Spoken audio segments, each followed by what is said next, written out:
Vážení diváci, rada by som vás zoznámila s kúpeľným mestom Piešťany, ktoré sa nachádza na západnom Slovensku. V tomto videu si povieme o Kolonádovom moste a o kúpeľnom ostrove v Piešťanoch. Kolonádový most je najdlhší krytý most na Slovensku. Spája mestské centrum Piešťan s kúpeľným ostrovom, ktoré delí rieka Váh. Most je približne 142 metrov dlhý a široký 12 až 15 metrov. Je dielom architekta Emila Belušu, ktorý na deliacej kolonádovej zasklenenej stene uplatnil umeleckú výzdobu Martina Benku s ľudovými motívmi. Ide o dva lepty do skla, piesne Devy a Na salaši. S myšlienkou vytvoriť most prišiel nájomca piešťanských kúpeľov Ľudovít Winter, ktorý je známy po celých Piešťanoch.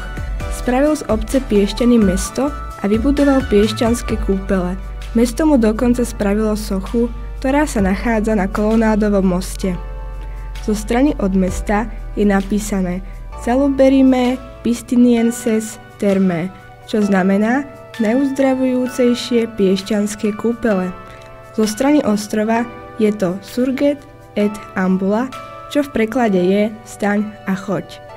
Na začiatku Kolonádového mosta je socha Barolamača podľa návrhu Roberta Kuchmajera. Stojí tu už takmer 90 rokov. Socha Barolamača je symbolom uzdravenia. Kúpeľný ostrov je oázou pokoja, ticha a krásne upravenej zelene. Vďaka prameňom s liečivou geotermálnou vodou tu vznikli svetoznáme kúpele, využívajúce tiež liečivé účinky bahna. Nachádza sa tu veľa kúpeľných budov, liečivých domov, hotelov, termálne kúpalisko Eva a golfový areál. Medzi najznámejšie hotely patrí Thermia Palace. V roku 2006 sa stal prvým 5-hviezdičkovým kúpeľným hotelom na Slovensku. Na kúpeľnom ostrove je aj prameň, ktorého liečivá voda sa dá aj piť. Je vhodná napríklad na žalúdočné choroby, dyspeptický syndróm, anorexiu, katáry horných ciest dýchacích a chronické cystitídy.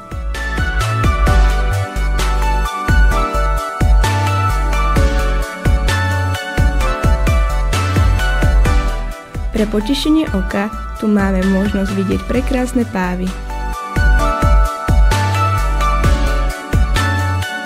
Ďakujem za pozornosť a dúfam, že do Piešťan niekedy zavítate. K Piešťanom ma viaže veľké púto, pretože som sa tu narodila a pre mňa je to jediné mesto snov.